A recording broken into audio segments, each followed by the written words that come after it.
Hello, this is the Nightline Podcast. My name's James Pikeway, and if you want to learn more about the program, please go to www.dubai1038.com or email us, nightline@dubai1038.ae.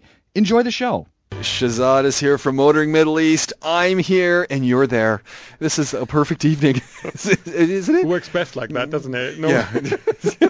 We're talking cars. You're wondering what should you be driving. You're driving something that you love, and you just want to tell people this is the car to absolutely get out and buy. Let us know. And if you're driving something that you just dislike, hey, by the way, I was doing the trip to Abu Dhabi today. I drive a Wrangler. I had no problems with that Wrangler driving the trip to and from Abu Dhabi. Yeah, we've had callers on before, haven't we, who've said, oh, Wrangler won't be able to do that. When it's not going to be comfortable. It's not going to be this. It's not going to be that. I'm like, it's a car. It is. So I did come up on one of these new Corvettes. There's one thing I do like about the new Corvette. This is not the electric one we're talking about now. I'd love to have that, but no. Even though it looked exactly the same as the others. But anyway, it didn't look the same. It looked electric. It pretty much did. See, pretty much. So I come up on this Corvette, and if you're wondering what this is going on here, and you want to be brought into the conversation, I'm really not a fan of the new Corvettes. You still haven't had your eye test, have you? I keep recommending it to you. I love Corvettes, but I don't love the current body shape. But today, seriously, it's sun setting. I'm driving that highway. I'm doing my 130 kilometers an hour, and I'm heading back to Dubai. And there's modest traffic. It was very nice. People were driving sanely. It was rather impressive. And I pass a Corvette, so I instantly feel really good because I'm in a four-door Wrangler passing the Corvette. So I even gave it a little goose as I went by just to make it feel like I was racing them. And I still won. But I then had to In your mind, you won. That's it's all a matter of perception. Let's be honest. You know when you get beside the vehicle and you slow down a little bit like you want to race? Well, I just took my foot off the gas a little bit and then I kept going. And the guy in the Corvette is like, what is that guy doing? Pretty much. He's thinking, really? He's thinking, dude, really? You think? But I got in front of this thing, and I got to say, the front LED lights are awesome. They're doing really good stuff with LEDs. GM and stuff. Have you seen the LEDs on the front of Cadillacs now? Yes. They look amazing. And so the front side of this Corvette was mean and impressive looking. So yeah. I just don't like the rest of it. But anyway, it's a great car. I might be, if you start liking part of it, it might be a slow burn for me. Slow burn.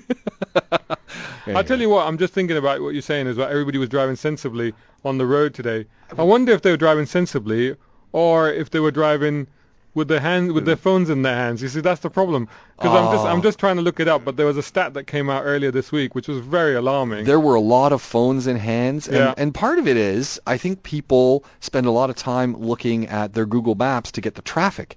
And I purposely don't. I mean, I'll use my Google Maps, but I have it sitting there, I have the voice on, and I might as well not have the traffic on because I don't... I always check it before I leave, you see. Yeah. That's what I normally do. Or if I'm out in the desert somewhere, I'll pull over. So, for example, when I'm coming back after a shoot and I'm coming back into town, I often come in through the Culber Road, which comes into Sharjah.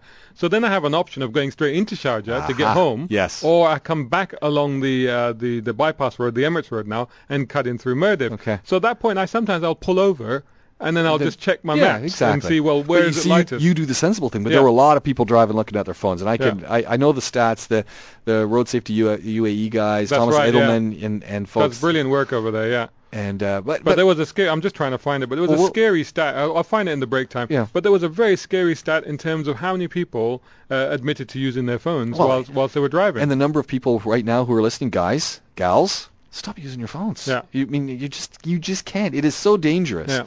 Anyway, we could go on forever. Yeah. Really quickly, you're still driving the Prius. I'm still driving the Prius. Still liking the Prius? Well, you see, so we're into what we 3 weeks now. Into week 3 of our long-term test with the Toyota Prius. This is a hybrid car that we're running. And last week, as you recall, if the regular listeners may recall, last week was all about doing the Prius thing, doing the pious thing. Yeah, you were getting the most economy you could. I was driving it like a saint, like a cheapskate. You were driving it like you did not want to give any of the fuel companies any money. Not a dirham, not a fill. And we got the economy down to, what was it, 3.4 liters, 3.2 at one point. This week is all about doing the opposite. Okay, so right? You're gunning it. I'm hammering it everywhere. Are you winning this Are you winning the traffic light Grand Prix? Now here's the thing, you see. Now here's the thing about the car, because on paper it's 0 to 100 is not particularly quick, and 0 to 100 probably isn't particularly quick. But where I think it's quite quick is the 0 to 50. Because what happens is you get that initial torque from the electric motor combined with the engine, and off the line, it sometimes surprises you, really. That's what it does. So I reckon, like, if somebody said drag race, I'll say yes, but only 0 to 50. We'll see how we do. Can you spin the tires? Nah, you can't. No, there's too much electronics and stuff to let you do that. Yeah. But what it does have is it has a very low center of gravity because the batteries are quite down low. So what that actually gives you is better handling and more stability.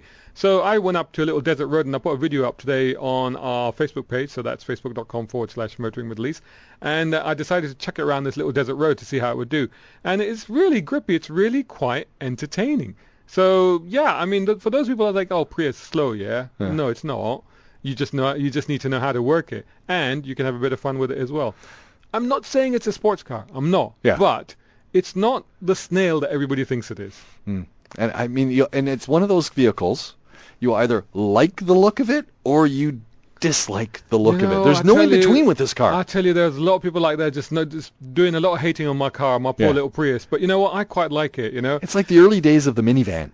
Well, it's different, and it's like, I mean, Toyota must be thinking, damned if you do, damned if you don't, right? Exactly where they're at. They've been building cars, and they were saying, oh, it's a bit boring, isn't it? You just build these dull econo boxes, and you go, all right, well, here's something really sharp and rakish and very, very different. And everybody's like, oh, that looks a bit alien, don't like that. It's like, come on, give it a chance, It's designed to slice through the air with the greatest of efficiency, and that's what it is doing. Exactly. Yeah. It's funny last week, isn't it? Because the conversation last week, I put up a podcast today, and last week it was all about environmental cars and autonomous cars. Yeah. I think maybe that's why people are driving slowly, is they want the car to do the driving. Yeah, maybe. I don't know. I really, I didn't say people were driving slowly. I said they were driving sanely. All right. Well, maybe they were all on autopilot. And touching that topic, again, Mercedes have announced that they were the first people to do a fully autonomous journey from Dubai to Abu Dhabi. There we go. In the Mercedes E-Class. You see? And I look forward to the electric cars and the hybrid cars coming out of Mercedes. I really do. I mean, it's something about the badge. I really just love Mercedes. I like the name. I don't know, and it's kind of a crazy thing because you got BMW that makes equally grand vehicles, but there's just something about a Mercedes. The three-pointed star, isn't it? That's what it is. And it's the old song, isn't it? Lord, won't you buy me a Mercedes-Benz? That's it. I saw some great old Mercs today. I was scrounging around in the used car complex in Sharjah, and I saw some there. But just interesting, just on that point of the Mercedes electric cars. So Jaguar have also announced that by 2018 they'll be putting out a full-fledged electric car. So a lot of people now are going, Tesla, you've had your fun. Yeah. Now the big boys are coming in. And I've always gone back to say this, and I said this today to the folks over at Mubadala. We were talking Tesla for a second. We were talking innovation, but I said, I love what Elon Musk is doing. I love the idea of the Tesla, but I want a car that's got heritage of building automobiles. Totally, yeah. And so all of the stuff that goes into it, it's just the power supply that's changing, and the motors are changing. But the rest of it, I want someone who's been doing this for a while, and they haven't been doing it for a while. So yes, they've got all the things, and they've got to start somewhere.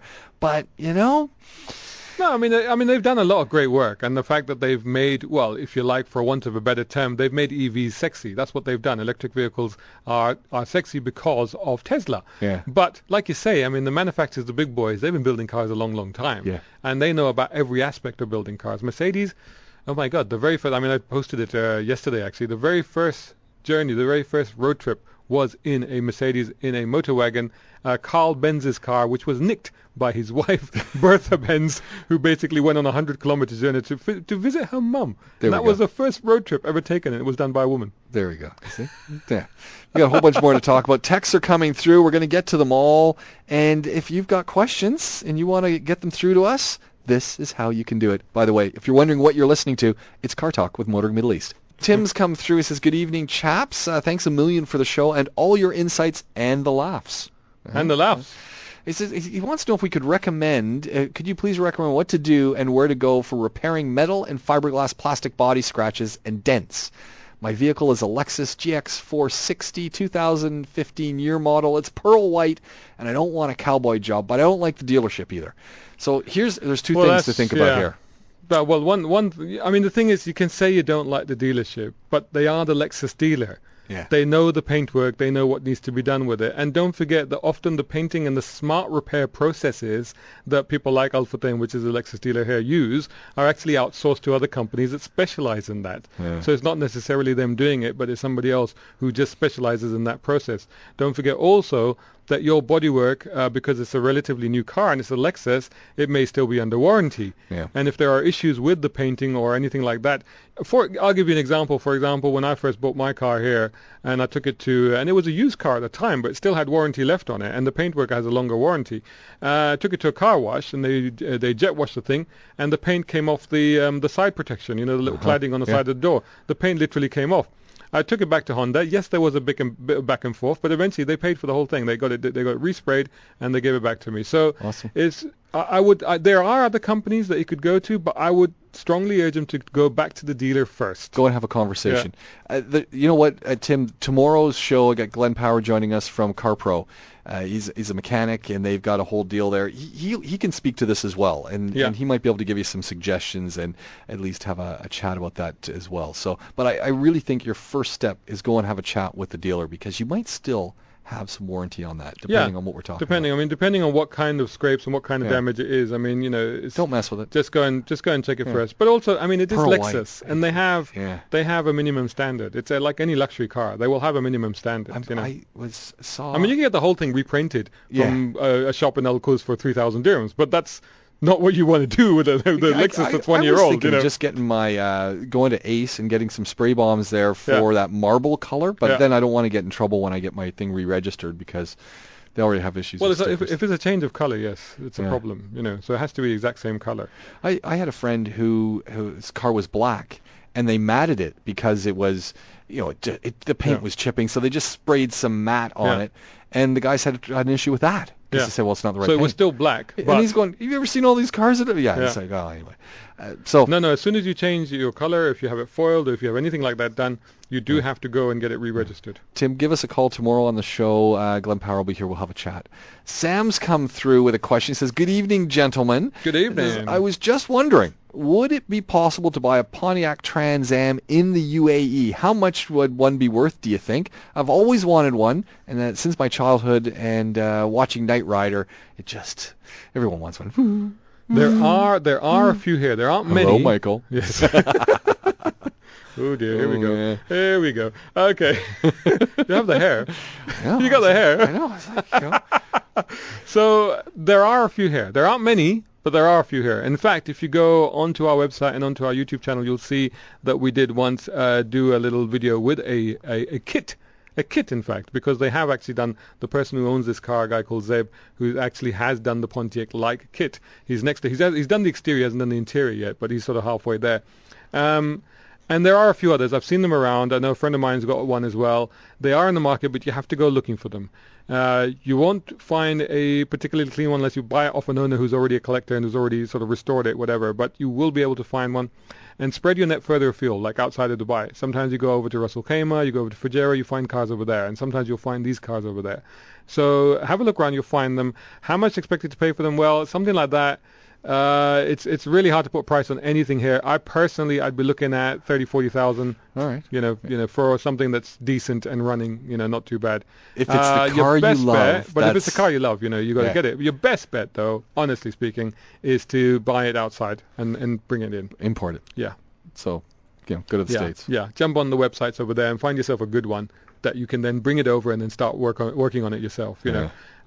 So I'm not negating the possibility of finding one here. I think you can. But if you want a really good one that you want to then work on and make it your project, I think cast your net way further afield and maybe America and see one there and then maybe bring it over. All right, so there you go, Sam. Good luck. Big project, but if you do it, let us know. Let us know. We want to see it. Exactly. Ian, the Skoda guys come in. He says, James and team, if the Prius looked better, maybe he'd go for it. He says he likes the Golf shape better. Oh, another one. It's innovation. It's called innovation. Yeah. Jason wants to know, what's your take on the Honda Accord Coupe V6? I'm planning on buying one and would like to know your opinions on this. I don't. Go on, you first. See, the thing is, I really do like Honda. Yeah. I'm not sure what they're trying to do with their cars. Yeah. And when I look at that Audi Coupe, I like the engine. I mean, it runs well. All the bits come together nicely. There's no question that if you're just looking at a pure automobile, it works. And Honda knows how to make cars. Oh, yeah. But I mean, no issues with it. So in that sense, if you love Hondas, this could be your vehicle. Go for it, The thing is, all the pieces, from my standpoint, just don't sing to me. It doesn't come together the way that old Subaru Honda maybe intentioned. You know what I mean? There was a little bit of charisma, a little bit of pizzazz, a little bit of X factor in Hondas of old, which I feel is missing in the modern cars. But that's not important for a lot of people. Yeah. Do you know what I mean? For a lot of people, it's like, well, it's a Honda Accord V6. I want one. I was which surprised. is fine, I was surprised at how big it is. I mean, it's not the old. Well, look how big the Civic is now. Well, I know. So I'm looking at the Accord. The Civic is nearly Accord size. So what happened to the Accord? Like it's really an interesting looking vehicle. That's it. Yeah. I mean, we normally put it up against Camry and Altima, don't we? But it's actually a slight size above, isn't it? So it's sort of halfway in. Yeah, yeah. And it's very well equipped and very plush and all the rest of it. It's not cheap though. It's not cheap. It ain't cheap. No, you're gonna spend a pretty penny on the car. But you know what? But what would be the alternative? I look at that and I instantly say, what do they have over in the Mazda line? Because it just strikes me. I mean, when you put the cars side by side, so what are we looking at in Mazda? It's in between. See, the trouble is that what you see back in the 80s and the 90s, there used to be a lot of Japanese would have their saloons and they have coupe versions of it. You can still see a lot of 90s Accords in coupe. You can still see them running around. You see them on the roads. Now it's not such a common phenomenon, you see. So when it comes to coupe, there aren't actually that many rivals to that. If you said to me saloon, then I'd say, go check out the Maxima, go check out the Malibu. Well, you know what? Do you know what I mean? Go check out, You almost end up heading over to the Opel showroom because they've got a little bit of fun over there. Yeah. Maybe the folks over with Renault. Yeah. It's getting harder. I mean, again, there's a nice Megane coupe there, but it's not a saloon. It's not. No. See, there's very few saloon shapes that are coupes. Yeah. And you're looking at Accord V6 coupe is probably one of the only ones out there. So, you then have to go higher. You have to go like Mercedes E-Class coupe. Well, that's the problem. You know what I mean? And do I want to go there? No. Yeah. So, not if I'm looking at buying. Maybe you do. But if I'm looking at buying the Honda Accord coupe, you need to go maybe 4 Series. Do you know what I mean? Maybe get a used 4 Series. As a BMW. I wonder, Jason. The big question would be: have you driven it? And what's your take on it from that perspective? That's right. Yeah. It's a very interesting vehicle. I just don't know if I want to own one. Yeah. No, well, I mean, you know what? At the end of the day, if he likes it, I mean, he's planning on buying it. That's what he said. He's planning on buying it. Well, I don't want to dissuade him from buying it, because if that's the car that he wants, that's the car he should get. I wouldn't rush out and buy one, but that's not to say that there's anything wrong with the car. Yeah, no, absolutely. And as I said, all the pieces work really well. Yeah. It's nice inside. It just doesn't sing to me. I don't know. Exactly. I can't put my finger on what it is, because it's not that it's old. It's not that it's using old technology. It's not. It's not that it's small and clunky. Nope. All those pieces there. But I look at it and I just don't go, I'm in love with this vehicle. No, you don't. It's a brain decision rather than a heart decision, if you see what I mean. It's like, it's follow your brain sort of thing rather than It's not exactly an impulse purchase.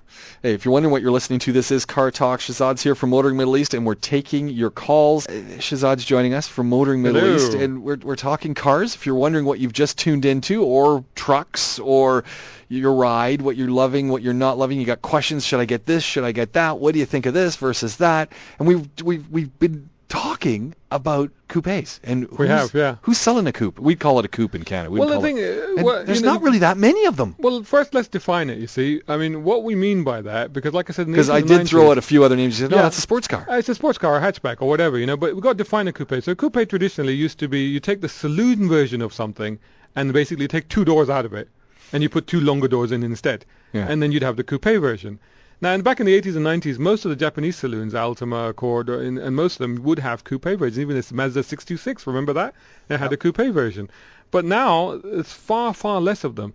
And in fact, just trying to rack my brains, it's really, you go to the Germans before you get those, because like Mercedes will do an E-Class coupe, BMW will do a 4 Series, which is effectively a 3 Series coupe, Audi will do an A5, which is effectively an A6 coupe. So But the vast majority of other manufacturers are not doing it. So Honda is actually one of the few that's offering you still that choice, where you can get an Accord Saloon and you can get an Accord Coupe. If I'm missing one, then please message us and let us know what I'm missing. But yeah, there aren't that many on the market at the moment. Another question that's come through from Shahid saying, what's your opinion on the GMC Sierra single cab? Thinking of changing. I currently drive an FJ now.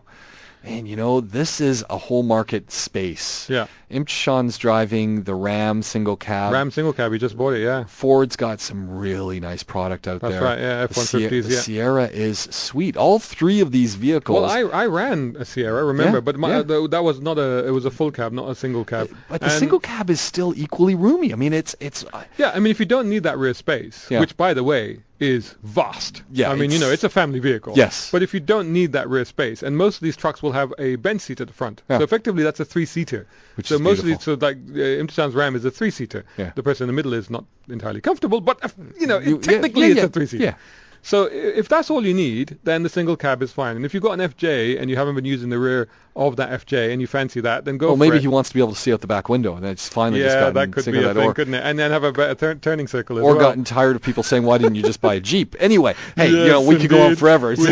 We could indeed. No, all joking aside. But I ran the Sierra. It's a nice. I mean, if you go on to motoringme.com and look at our long-term tests, you'll see that I ran one for a month and a bit, and I absolutely loved it. I thought it was a fantastic vehicle, really, really good, really satisfying to own. And with the single cab, of course, you get a slightly shorter vehicle, which is easier to manage. You know? I'm constantly going back between and I've sat down, I've looked at, you know, Imtishan's got a Ram. I see the Ram, we see what he's doing to it. It's really nice, and I love that brand, but I don't know if I want to own that pickup truck. And you know, I think you're either a pickup truck guy or you're not. Well, you know? I've got no issues owning a pickup truck. I just don't know if I want to own a Ram. Then one day I'm going, it's got to be the Ram. And then I sit in the Ford again, and I've drove the Ford a bit, and I'm going. And then I get in the Sierra, and I don't know what it is, but there's something about that vehicle. I mean, this is the same thing I was talking about with Honda. I'm not sure what it is about the vehicle that makes me go, But when I get in that Sierra, the GM product, there's something about the way they've put all the pieces out, the way it's very well equipped inside that car, very well equipped, and they've really thought out how you get to the different things and the location and. The air conditioning works really well. And so, but to be fair, I mean that is actually true of all of them to one extent or another. I didn't like the Ford air conditioning. No, the Ford air conditioning in the F-150 I drove, I was not impressed. Really? No, I was unhappy with that. Well, but I was going to say that Maybe essentially you broke it. The F-150? No, you broke the air conditioning in that one for me? No. Okay. It's fine. No, it's fine. No, I didn't drive it here. I drove it in Jordan. It was great. Anyway, so what I was going to say was that this is a very similar question to the pony car question. Yes. You know what I mean? Basically, you say, well, is it Challenger, is it Camaro, is it Mustang? And here you've got, is it Sierra, is it Ram, or is it the F-150? And I think ultimately the answer comes down to where you feel your loyalty lies with. You know, which one appeals to you at this moment in time. And I think because they're all great vehicles, and it's just to try and drive them all, see where you feel the most comfortable, feel the one that feels right to you. And who's got the best deal going right now? That's the other thing. Exactly, and who's got the best deal. But there are some really good deals out there. Yeah, for sure. Got another one. So why aren't you talking about Ford? Is it? We always talk about Ford. We just did. Maybe we just haven't spoken about Ford this week, but you know we talk about Ford a lot. we do actually, yeah. So I don't know what you're talking about. Another one that's come through. This person wants to buy a four-door Wrangler at around 127,000 dirhams. Any other recommendations for a 4x4 at a similar price range? No, just buy that one. So there's a Ram owner in the studio. Sorry, a Jeep owner in the studio. So obviously, and be done with it. And Imtishan's a former Jeep owner as well. So former, So, but you know what? There's nothing wrong with the Wrangler. So just go for that. If you like it, if you've tried it, if you want that off-roading ability as well as that on-road ability, and you've driven it to Abu Dhabi and back, no issues whatsoever. I drive it all the time. Then just go for the Wrangler. You know. I really can't think of anything that I would compare to. I mean, there's still the FJ, which you dismissed earlier on. But you know, what I mean, it's a vehicle worth looking at. You know. True. Okay. Look, let's be honest. If you're out shopping and you're thinking you want to go for the Wrangler, go give an FJ a try. You might love it. And not to get things wrong, there are things I love about the FJ, and one of the things I love about the FJ is you can be giving her over those little ruddy potholes, and you're just driving off. The ride comfort is phenomenal on FJ. And in my Wrangler, going over that same kind of road, you'll feel it. Oh, you will feel it. You will feel it. Yeah. No, one of the most impressive a washboard seriously, road. one of the most impressive things. There's two very impressive things about the FJ Cruiser. One, it's off-road ride. Oh, It's like a magic carpet. Phenomenal. And two, the ease with which you can drive it off-road. I mean, it's a beginner's car. Yeah. Let's be honest. It's very, very simple. Made to clean out easy. It's got great technology on board. I mean, it really drives nice. Now, is it a Jeep? No. No. Is it more comfortable than a Jeep? In some ways, maybe a little bit. The only thing I would say though with the FJ is they launched the FJ and then that was it. That's it. And they've just been building it for like 10, 11 years now. With the Wrangler, it's constantly been updated. It's constantly been tweaked. It's constantly been improved. You get the new engine in it. Yeah. Every year they've done. The Pentastar came along. Every year they've done something to it. The roofing's got better. Exactly. And of course next year there's going to be a completely new one. Yeah. So they're constantly working on improving that product. Which Toyota haven't quite done with the FJ. And you know what? You can take the doors off. You can do anything with it. Yeah. So I mean, honestly, I just go and get the Wrangler. Yeah, just get the Wrangler. I mean, I own 2 of them. Because you don't get more of an endorsement than that, really, do you? There we go. Another one says, this is from Deshaun saying, I have a 2013 Expedition and I love it to bits. You see? Oh, well done. I love the Expedition too. That's huge. The Expedition is huge. It is vast, yes. And you know what I love about the Expedition? It's this big box. Yeah. And it's not really curvy, and especially the 2013. It's a big box. No, that is, yeah. And for some reason, it just says, when I see that vehicle, it says America. And does it? It does. To me, it just says functionality. It just says... It says purpose. Yeah, you know what I mean? It just says, this is being used. Yeah. It's not a luxury car. No. It's not a leisure car. No. It's not something you've just bought for the fun of it. It's something you've bought because you've needed it. That's what it says to me. So I think, to me, it's quite utilitarian, if I can use that word. It's that sort of vehicle. It's a vehicle that is being used. Yeah. So in a true sense, it's an SUV, really. Yeah, sort of. It's pretty heavy, though. I know, I like it. I'm glad you love it, too. Elias has come through and says, hi, boys. What about the 2014 Lincoln Navigator? Low mileage and good price for a proper SUV. Ooh, no. I mean, well, the thing is, it is an SUV. Yeah, but the thing is, if he, because he's obviously talking 2014 and he's talking used, and I see what he's getting at, because since they're not very common and, dare I say it, not as loved as some of the other large full-size SUVs out there, the price will tend to drop much quicker on those when you're coming to a used market. So you can find yourself with a big, comfy, well-equipped SUV for less money than its rivals. If you're looking to go to the beach and do some very basic off-roading, we're not talking serious, I mean, although I must say I've been out with people in Lincoln Navigators and they can make them work. Yeah. Just as Imtisham would say, they've got a few body panels that could easily be pulled off by some. But if you're not doing heavy-duty off-roading, beautiful, then it's fine. Yeah. And if you're getting it for good money, then why not? Go for it, Yeah. Absolutely go for it. Yeah, for sure.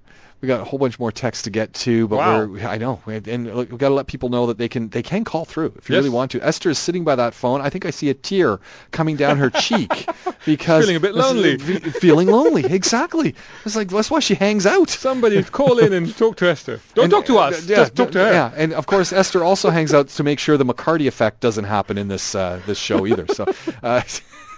I think Chris listens to the show. Probably. I don't think. Yeah. No.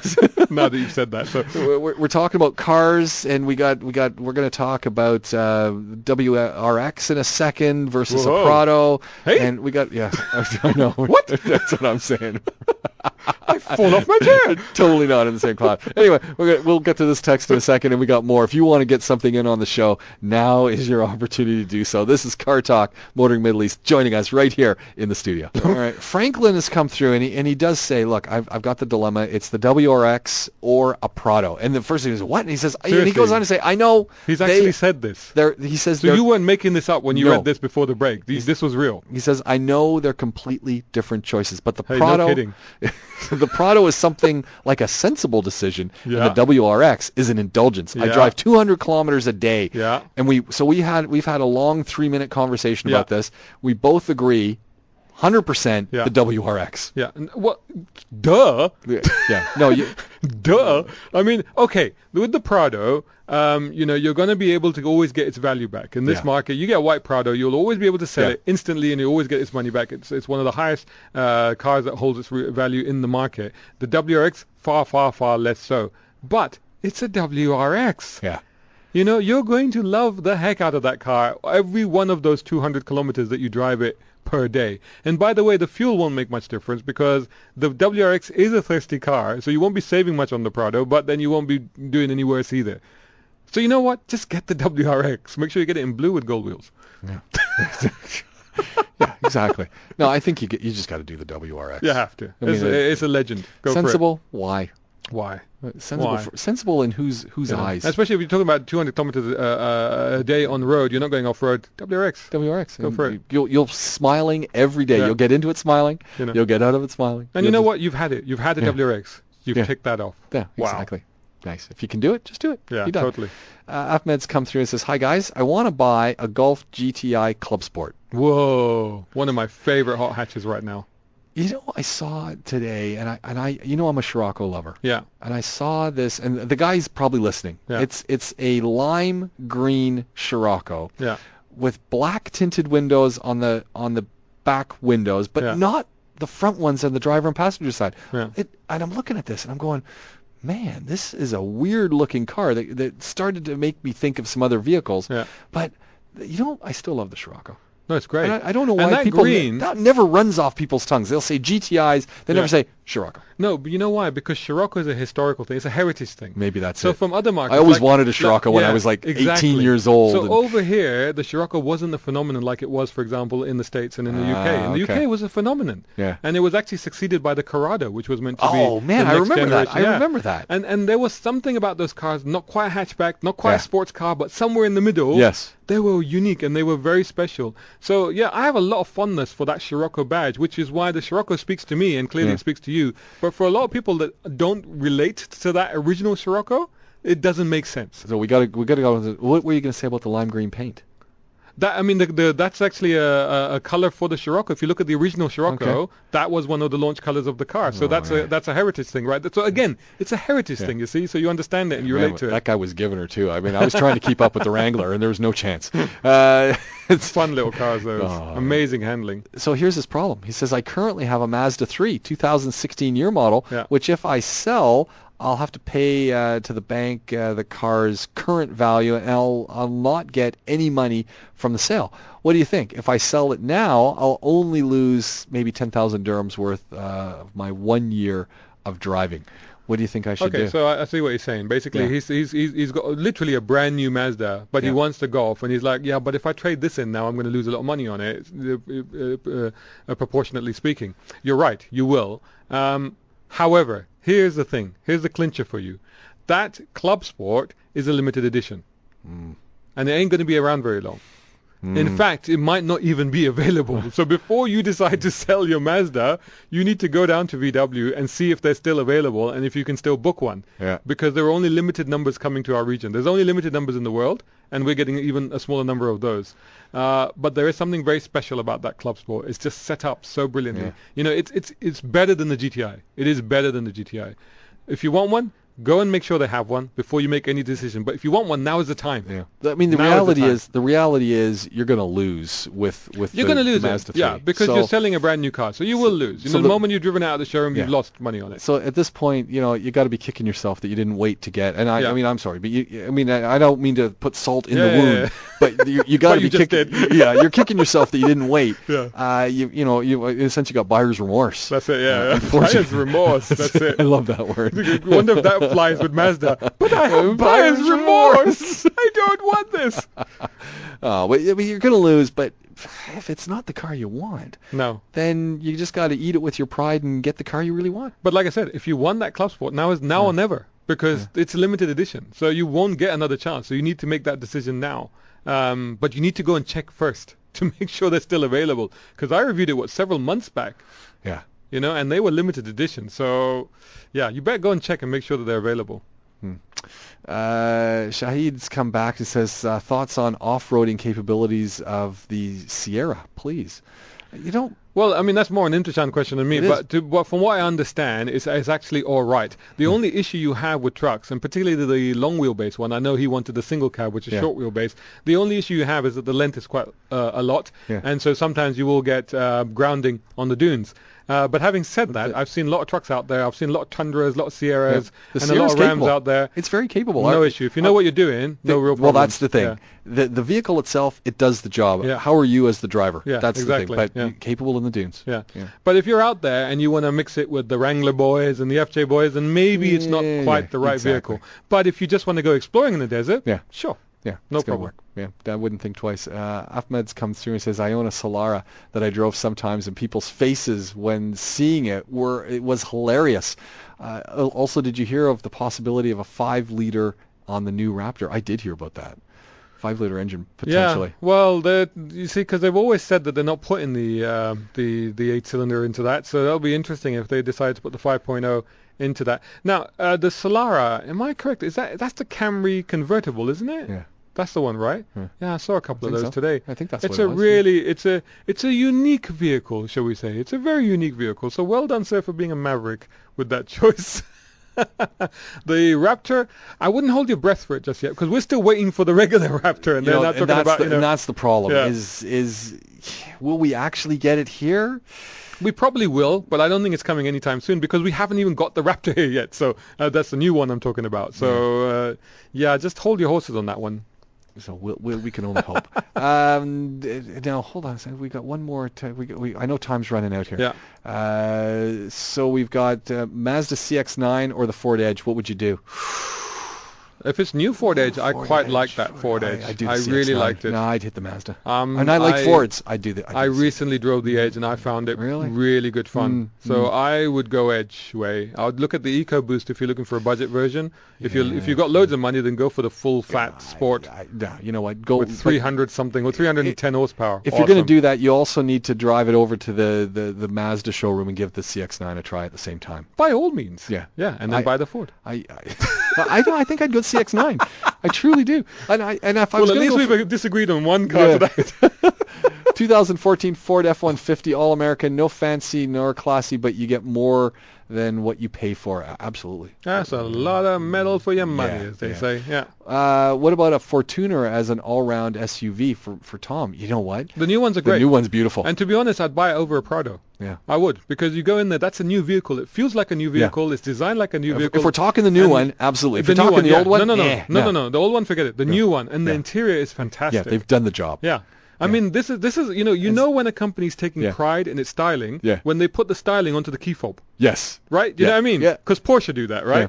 So it's nice. You get that 4-liter version. Yeah. I mean, it's a big monster engine. I mean, it is a great machine. It's not heavy. Yeah, go check it out. I really like the new Fortuner. So yeah, definitely. I mean, I don't know why you'd buy a Prado, honestly. No, with that new it doesn't make sense. Yeah. Ahmed's come back with he's the GTI Clubsport. Right. They've got 3. They got 3 left. So go and get one. Just be done with it. Yeah, just do it, man. Settle it out. Do it, man. Get it done. Start the process. Go buy it. Yeah, just do it, man. Don't waste any time because 3 left. Yeah. Wow.